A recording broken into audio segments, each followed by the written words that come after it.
Assalamualaikum warahmatullahi wabarakatuh. Nyun pencerahan nih Gus.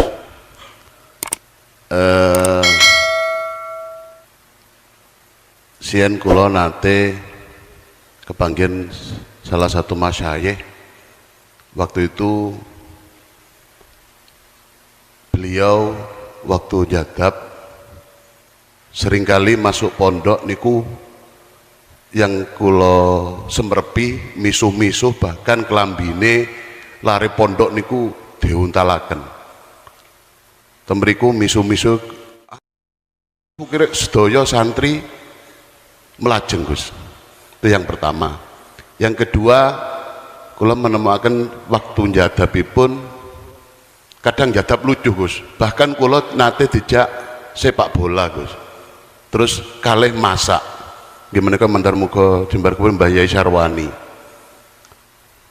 Yang ketiga, seringkali kami menemukan lek mboten jadab yai niku mendel mboten nate medal. Lah, mohon pencaranipun Gus.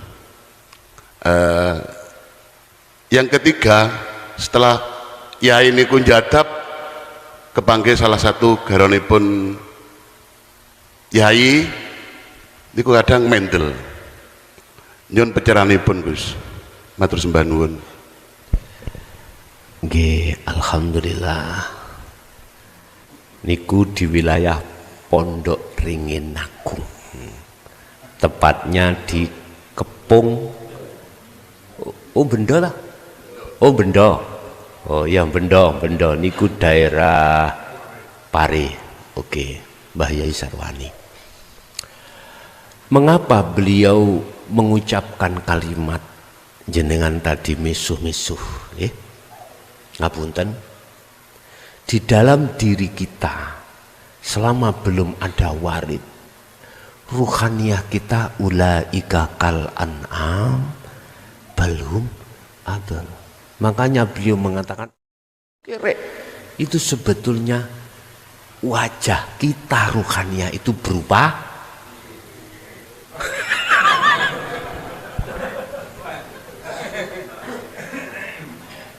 Munculnya sifat hasud, sifat riya, sifat takabur, sifat macam-macam. Kadang-kadang muncul setan.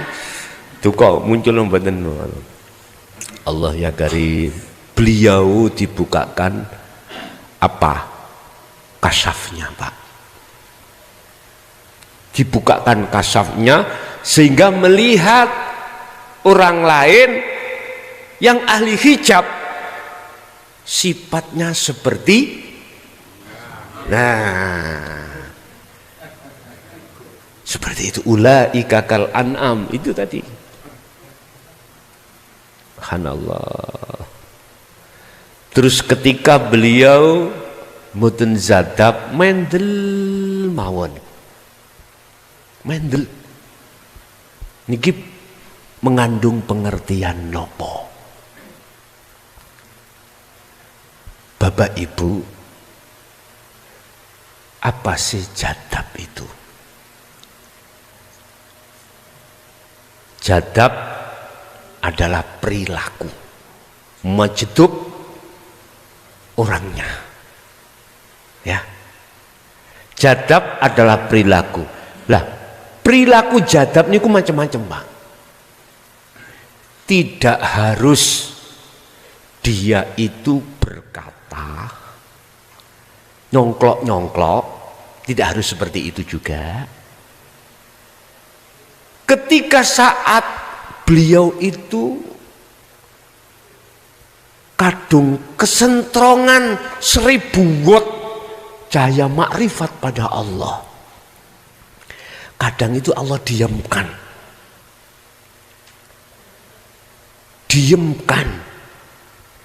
berarti jalur kasaf tidak dibuka.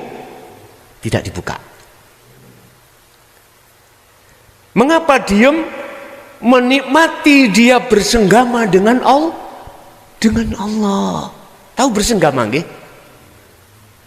Bersenggama itu nggak boleh ada satir loh Pak. Tahu satir? Penghalang, nggak boleh. jenengan bojo lanang bojo wedok kalau kumpul wonten satire sarung mboten? Mboten, lepas semua. Ngapunten Bu ingkang kathah Bu nggih. Ben paham maksud kula ibaratnya seperti itu, jenengan los. Beliau saking menikmati bersenggama dengan Allah. Kalau beliau mengucap itu berarti jalur kasaf itu dibuka, Pak.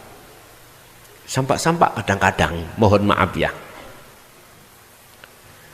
Masuk masjid melihat jamaah kebanyakan itu kepalanya bukan kepala Ada Pak yang dibuka Allah seperti ini. Untuk yang terakhir, ketika bertemu zaujah beliau, salah satu zaujah beliau diam. Berarti ini ada sambungan terhadap zaujahnya, urusan terhadap Allah. Artinya apa Pak? Bisa jadi, saya juga tidak pernah ngalami di Bendo tadi ya.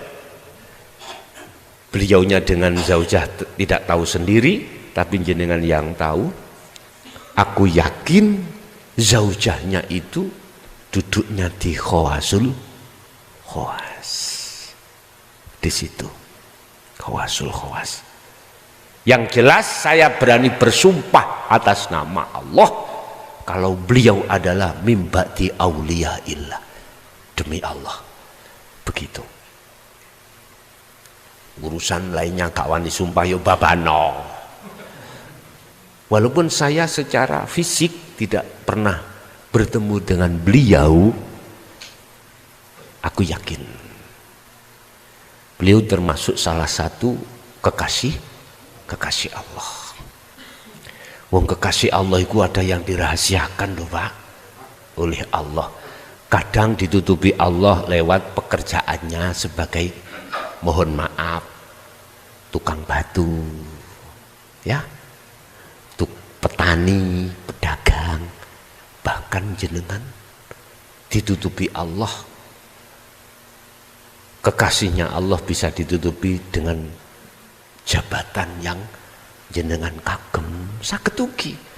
Gak kudu harus ngalor ngidul mesti nggawa serban. Gak kudu harus dia itu megang pondok, ya ndak.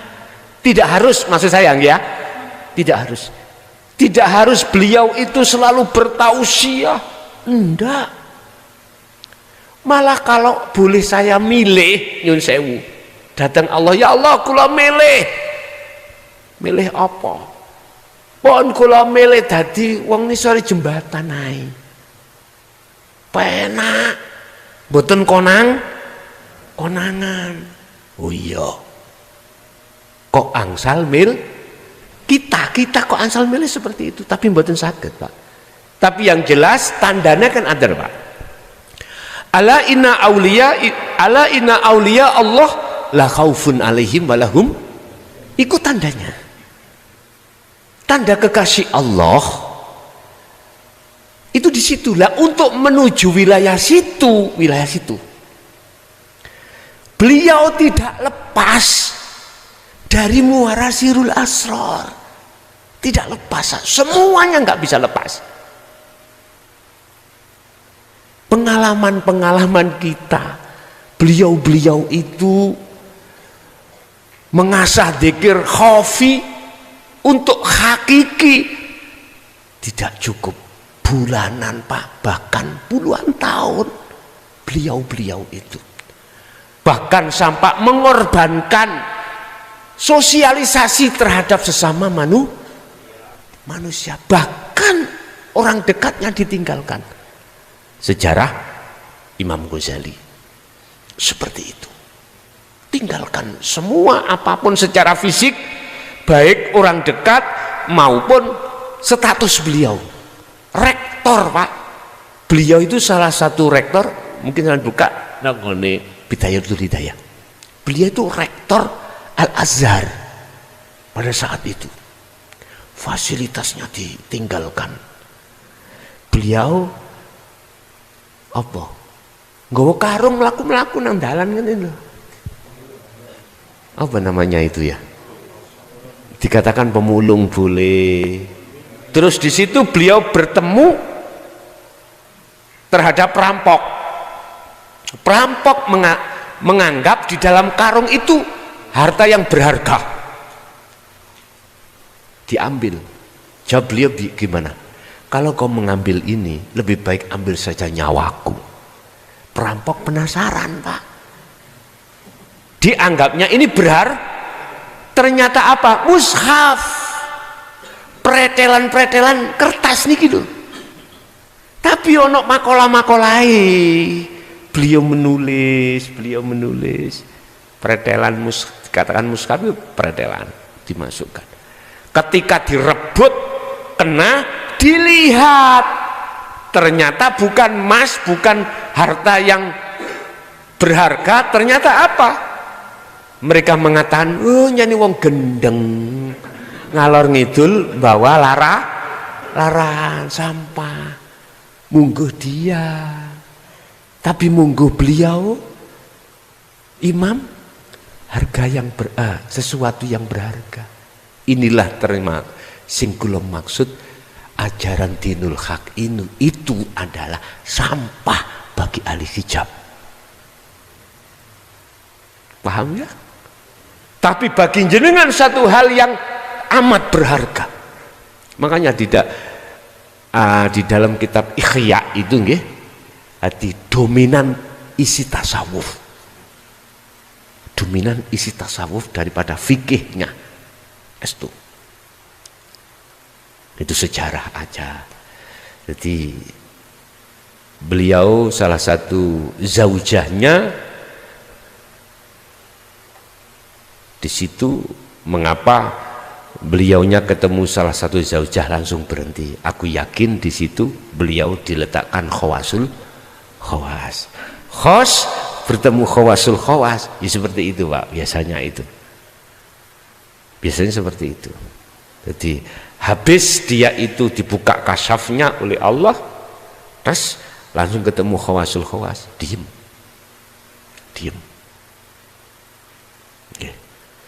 Oke, ada lagi Bapak?